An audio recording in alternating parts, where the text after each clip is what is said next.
Hello everyone, good afternoon, welcome back to my channel Debashree's life. তো আমি কিছুদিন হলো মানে 2 দিন হলো আমি মার এখানে এসেছি। পরশুদিন এসেছি আমি সন্ধ্যাবেলায় মার এখানে, দুরাত্র হলো এখানে আছি এখন। তো মা বাবার এখানে। তো আজকে ভাবলাম এখান থেকেই ব্লগটা শুরু করি। অনেক দিন হয়ে গেছে ব্লগ আমি ঠিক মতন করতে পারিনি। আর এটা দেখো তোমাদের একটা চেনা পরিচিত ব্যাকগ্রাউন্ড, যেখান থেকে আমি অনেক অনেক অনেক ভিডিও বানিয়েছি। তো এই ব্যাকগ্রাউন্ডের থেকে আজকে আমি ভিডিওটা আবার শুরু করেছি আর কি। তো সকাল সকাল উঠে আমি কলেজে গেছিলাম। কলেজ থেকে মানে যা কাজ ছিল সেগুলি সব সেরে, কারণ এখন তো ক্লাস ওরকম নেই। তো সেই জন্য আমাদের আস্তে আস্তে ডিউটিগুলি কমে গেছে। তো যতটুকু ছিল অতটুকু করে আমি চলে এসেছি বাড়িতে। বাড়িতে চলে এসেছি, এখন একটু মাকে হেল্প করব আর কি। কারণ বিয়ের সময় আমাদের ঘরের যেটা অবস্থা হয়েছিল, হালাত হয়েছিল, তোমরা অনেকেই দেখতে পেয়েছো। আমি অল্প অল্প করে ক্লিপস তোমাদেরকে দেখিয়েছিলাম, তো খুবই খারাপ অবস্থা ছিল। তো সেখান থেকে মা কিছু কিছু করে জিনিসগুলিকে ঠিক করার চেষ্টা করেছে, কিছু কিছু পরিষ্কারও করেছে, কিন্তু সম্পূর্ণরূপে করে উঠতে পারেনি। আর প্রচুর প্রচুর প্রচুর কষ্ট হয়ে গেছে মা বাবার দুজনেরই। এখনো পর্যন্ত টিল ডেট পর্যন্ত করেই চলেছে কাজগুলি, এখনো পর্যন্ত ওনারা রেস্ট ভালো মতন নিতে পারেনি। তো যাই হোক, আমি ভাবলাম যে আমি যখন আছি এখানে তো মাকে একটু হেল্প করে দেই। তো তার জন্য কালকে আমি এই রুমটা দেখো, এই রুমটাকে আমি ক্লিন করেছি একটু। তো এখানে তোমরা দেখতেই পেয়েছিলে অনেকগুলি এখানে জিনিস ছিল, মানে বিয়ের জিনিসগুলি আর কি, আমার ব্যাগপত্র, কাপড় টাপড় সবকিছু এখানে ছিল আর কি। তো এই ঘরটা একদম আমরা মানে ঢোকা বারণ করে দিয়েছিলাম, কাউকে ঢুকতে দেইনি এখানে আমরা। মানে কোনো রকমের ঘর ঝাড়ু টাড়ু দেওয়া বন্ধ করে দিয়েছিলাম, কারণ যেহেতু এখানে সবকিছু বিয়ের জিনিস ছিল। তো সেই জন্য এখানে আমরা কাউকে ঢুকতে দিতাম না, শুধু আমি, মা, বাবা, আমরা তিনজনই এখানে ঢুকতাম আর কি। তো যখন এখন জিনিসগুলি এখান থেকে মানে চলে গেছে, তো আরো অনেক জিনিস ছিল যেগুলি এখানে এনে এনে রাখা হয়েছিল। একটা স্টোর রুম টাইপের আমি কাজ করেছিলাম এই রুমটাকে, কারণ এটা একটা কর্নারে আছে রুমটা। যেগুলি জিনিস ভেঙে টেঙে যাওয়ার চান্স থাকে, সেই রকম জিনিসগুলি আমি এখানে রাখার চেষ্টা করেছিলাম, যেন কারো হাতে না লাগে আর কি, কারণ নষ্ট যেন না হয় আর কি। তো সেই জন্য এই রুমটাকে একদম পরিষ্কার করাই হয়নি। তো কাজ করার লোক কাজ করেছে, মাসি ওরা, কিন্তু ওই রুমটাতে আমি ঢুকতে দেইনি আর কি, ওটাকে আমি মানে বন্ধ করে রেখেছিলাম। তো সেই জন্য কালকে আমি ওই রুমটাকে ক্লিন করে যা জিনিস ছিল সেগুলি জিনিস সব বের করে জায়গা মতন রেখে আমি একটু ঘরটাকে ক্লিন করে দিয়েছি। আর আমার যেগুলি রুম আছে, রুমগুলি তো মায়ে একটু একটু করে ক্লিন করেছে আর কি। যাই হোক, তো মোটামুটি ভাবে এগুলি ক্লিন খুব একটা অপরিষ্কার নেই এখন বর্তমান। কিন্তু যেটা আছে এখনো পর্যন্ত পরিষ্কার করতে লাগার মতন, সেটা হলো এই রুমটা করতাম আগে। তো এখানে দেখতে পাচ্ছ এখনো গালামালের বাজার পড়ে আছে, তোমাদেরকে আমি আগেও দেখেছিলাম যেখানে পুরো বিয়ের গালামাল প্লাস সবজি এখানে রাখা হয়েছিল। আর এই চেয়ার টেয়ার গুলিকে আমি বের করে দিয়েছিলাম বাইরে আর কি। এখানে পুরো প্লেট, থালাবাটি, গ্লাস বিয়ের এইসব আছে আর কি, মানে যেগুলি কাগজের আর কি।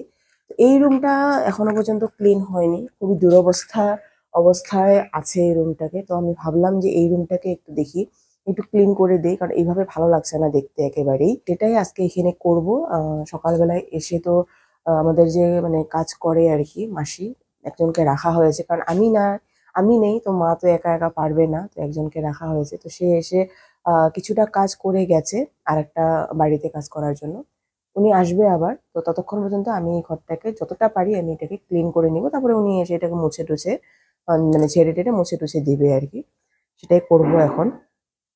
আর আমাদের বাড়িটা তো তোমাদেরকে আমি দেখিয়েছি আগে, যে একদম পুরো গাছপালা এখন প্রায় নাই বলতেই চলে। মানে যেগুলি বড় গাছ সেগুলি তো আছে, কিন্তু যেগুলি ছোট ছোট গাছ আমার মা বুনেছিল, আহ মানে ফুল গাছ টুল গাছ অনেক কিছু, সেগুলি বর্তমান নেই বলতেই চলা হয়। আহ, এই দেখো, পুরো একটা বিশাল বড় একটা বাড়ি হয়ে গেছে। কিছু কিছু গাছ এখানে সেখানে আছে, এই যে ম্যাক্সিমাম অনেক গাছই কিন্তু কাটা গেছে। তো একটা বিশাল বড় বাড়ি একটা হয়ে গেছে আর কি। আর অনেকটা রৌদ্র পড়ে এখন, কারণ গাছপালাগুলি কেটে দেওয়া হয়েছে। তো খুব বেশি রৌদ্র এখন পড়ছে আর কি।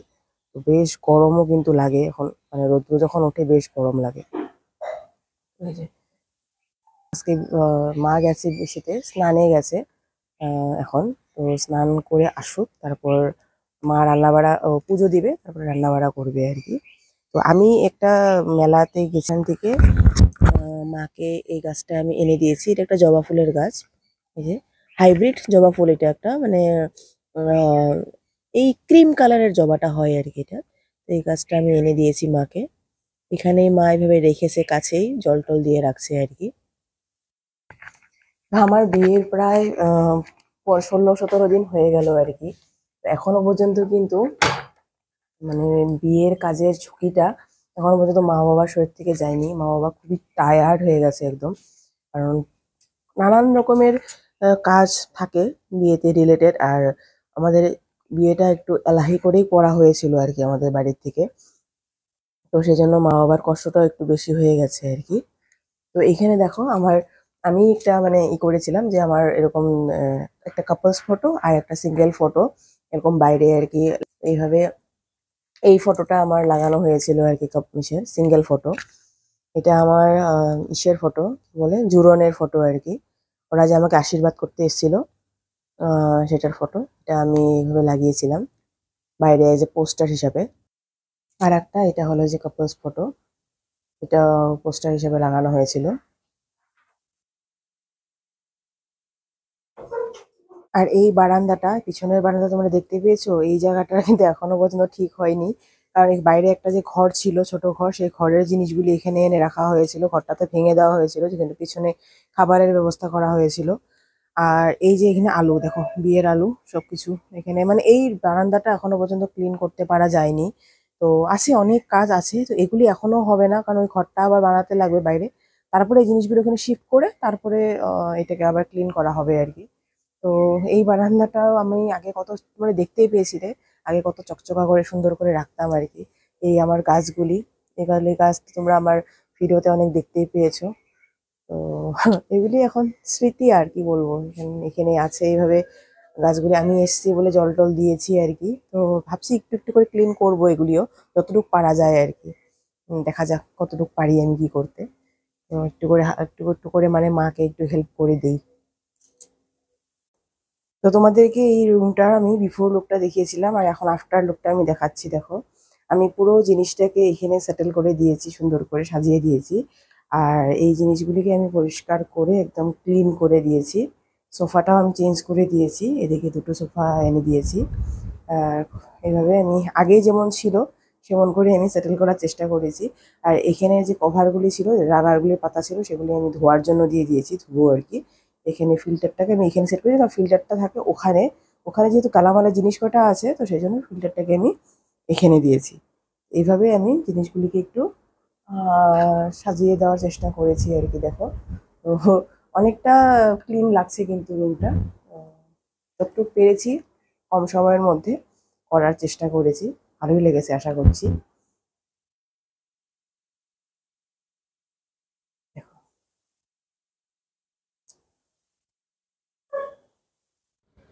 তো দুপুরের লাঞ্চের জন্য মা রান্না করছে, আর এখানে রান্না হচ্ছে একটা টমেটোর একটা তরকারি। সেটা তোমাদের সঙ্গে আজকে শেয়ার করব। তো এখানে কড়াইতে প্রথমে একটু সর্ষের তেল দিয়ে দেওয়া হয়েছে।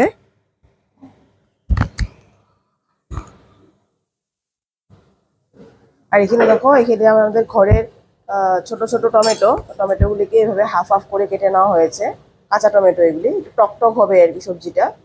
এই দেখো, হাফ হাফ করে কেটে নেওয়া হয়েছে।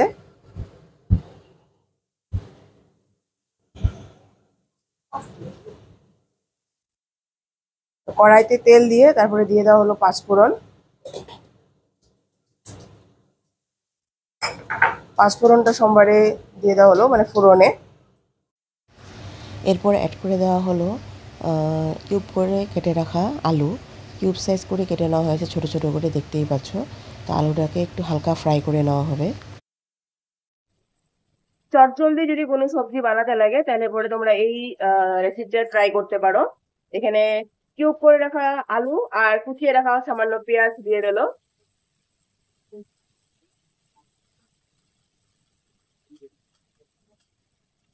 হালকা নাড়াচাড়া করে একটু ভেজে নিতে হবে আলু আর পেঁয়াজটা। অ্যাড করে দেওয়া হচ্ছে নুন, আর দিয়ে দেওয়া হচ্ছে হলুদ গুঁড়ো।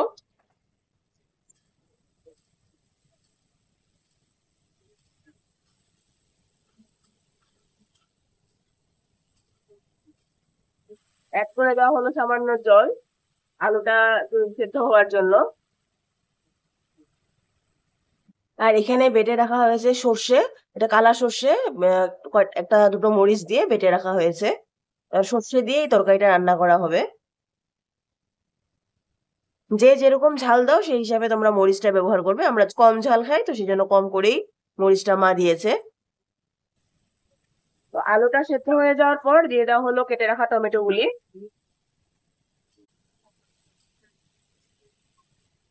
এই সময়টা যেহেতু ড্রাই সিজন, তো ড্রাই সিজনে এরকম একটু টক টক সবজি খেতে কিন্তু বেশ ভালো লাগে, কারণ আমাদের মুখে কোনো টেস্ট থাকে না।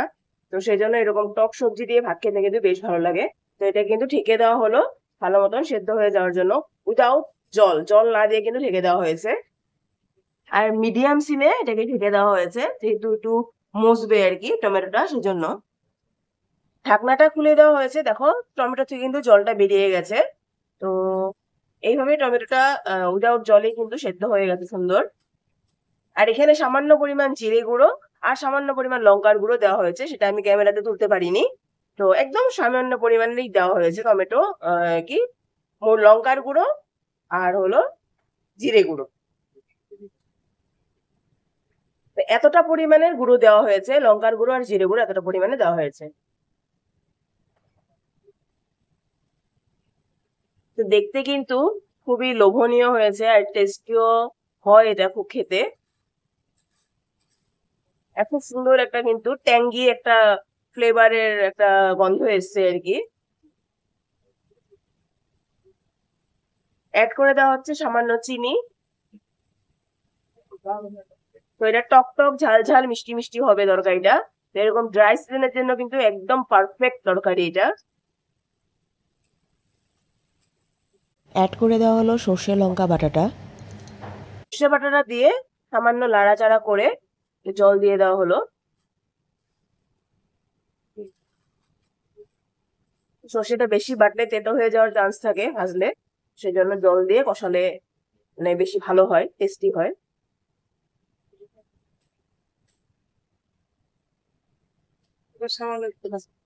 এই সময়তেই একটু সামান্য কাঁচা তেল অ্যাড করে দেওয়া হচ্ছে, যেহেতু সর্ষে দিয়ে বানানো হচ্ছে তো সেই জন্য কাঁচা তেলটা অ্যাড করলে কিন্তু বেশ ফ্লেভার আসে।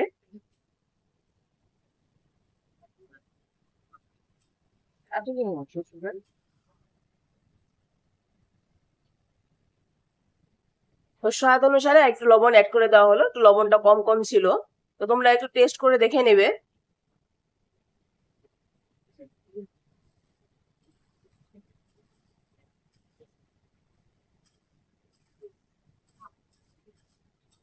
আর খেতে কিন্তু খুবই অপূর্ব হয়েছে, একদম টেস্টি হয়েছে খেতে।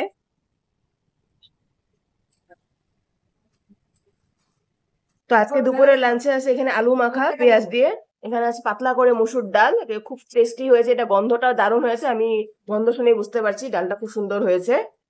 আর এখানে আছে মাছের মাথা, এটা ঝোল, মাছের মাথা দিয়ে একটু ঝোলটা গতকালকের তরকারি। আর এখানে আছে টমেটো, সর্ষে বাটা দিয়ে টমেটো, এটা কিন্তু একদম সেরা, খুব সুন্দর হয় খেতে এটা। ভাত দিয়ে মেখে খেতে কিন্তু বেশ ভালো লাগে। আর এখানে বানানো হচ্ছে টেস্টি টেস্টি একদম ইয়াম্মি ইয়াম্মি সালাড। এখানে ছোলা, তারপরে গাজর, পেঁয়াজ, টমেটো কুচি, লঙ্কা সব কিছু দিয়ে কিন্তু এখানে বানানো হচ্ছে স্যালাডটা। তো লাঞ্চ করে এসে একটু বসলাম আর কি, এখন প্রায় 4টা মতন বাজে। তো 10-15 মিনিট একটু রেস্ট নিব, তারপরে তো টিউশন আসবে, টিউশন পড়াবো আমি। তো আমি এখানে এসেছি মায়ের এখানে, তবুও এখানে টিউশন আমি সব কিছুই করছি, এখান থেকে কলেজ করছি, টিউশন সব কিছুই করছি আর কি। তো খুব টায়ার্ড লাগছে শরীরটা, তো এখন একটু রেস্ট করে নিই, তারপর আবার টিউশন করে উঠে তোমাদের সঙ্গে আবার কথা হবে। টিউশন করে উঠে মা বলল যে একটা আমাদের পাড়াতে একটা বোনের বিয়ে, তো চল ওই বোনটাকে দেখে আসি। তো বেরিয়ে পড়লাম আমি আর মা ওই বোনটাকে একটু দেখে আসতে। বিয়ের পর ও অনেকটা দূরই চলে যাবে, তো সেই জন্য ভাবলাম যে একবার বিয়ের আগে ওকে দেখে আসি। তো সেই জন্য আমি আর মা ওকে দেখার জন্য বেরিয়ে গেছি। আর তোমরা হয়তো ভাববে যে আমি রাত্রেবেলা আমি এইভাবে মাথায় কাপড় দিয়ে কেন যাচ্ছি আর কি, কারণ বিয়ের 1 বছর পর্যন্ত মাথায় কাপড় দিয়ে বাইরে বের হতে হয় রাত্রে বের হলে, তো সেই জন্যই আমি এইভাবে মাথায় কাপড় দিয়ে যাচ্ছি আর কি। হালকা হালকা একটু ঠান্ডা ছিল, তো সেজন্য একটা শুধু চাদরই নিয়ে নিয়েছি। কথা বলতে বলতে চলে এসেছি বোনটার বাড়িতে। আর বোনটার বাড়িটা কিন্তু খুব সুন্দর করে সাজানো গাছপালা দিয়ে, দেখো চারপাশে কি সুন্দর করে সাজিয়ে রেখেছে গাছপালা দিয়ে। তো মা চলে গেছে ভিতরে, তো আমিও যাচ্ছি আর কি। আর ওদের যেহেতু বিয়ে বাড়ি, তো মানুষ তো এসছে ওনাদের বাড়িতে। আর দেখো কি সুন্দর করে বিয়ের পিঁড়ি আঁকা হয়েছে এখানে। এই যে কি দারুণ করে বরবধূর নাম দিয়ে বিয়ের পিঁড়ি আঁকা হয়েছে, দেখো কি সুন্দর। এই পিঁড়িগুলিও আমার একটা বোনই এঁকেছে, আমার মামাতো বোন একজন এঁকেছে। তো যে আমাকে আমার জোরনের সময় সাজিয়েছিল, সেই মামাতো বোনটা এখানে এঁকেছে আর কি। খুব সুন্দর কাজ করেছে, নিখুঁত হাতের কাজ। আর ব্রাইড নিজে দেখো বিয়ের যে প্রদীপ এইসব কিছু মানে যেগুলো বিয়ের আর কি মাটির পাত্র লাগে আর কি, সেই সবকেও নিজেই কালার করছে বসে বসে। তো আমিও দেখলাম যে কি সুন্দর করে কালার করছে আর কি। আর এই দেখো কতগুলি কালার করে এখানে রেখে দিয়েছে। আর এই গাছ কৌটোটা দেখতে পাচ্ছ, মাটির গাছ কৌটো, কি দারুণ দেখতে, তাই না? আর ও খুব সুন্দর করে কিন্তু কালার কম্বাইনেশনগুলি করেছে। গোল্ডেন কালারটা করাতে কিন্তু বেশ ভালো লাগছে, মনে হচ্ছে সব কিছু যেন সোনার জিনিস এমন মনে হচ্ছে। তো অনেক গল্প সল্প করে আমি বাড়ির দিকে রওনা হয়েছি, আমি আর মা। অনেকটা রাত্রও হয়ে গেছে। তো চলো আজকের ব্লগটা আমি এখানে রেখে দিব। আশা করছি তোমাদের আমার এই ব্লগগুলি দেখতে ভালো লেগেছে। যদি ভালো লেগে থাকে প্লিজ লাইক করো, শেয়ার করো, সাবস্ক্রাইব করো আমার চ্যানেলটাকে। আবার নতুন একটা ব্লগ বা ভিডিও নিয়ে তোমাদের মধ্যে হাজির হবো। তো তোমরা সবাই সুস্থ থাকো, ভালো থাকো, টাটা।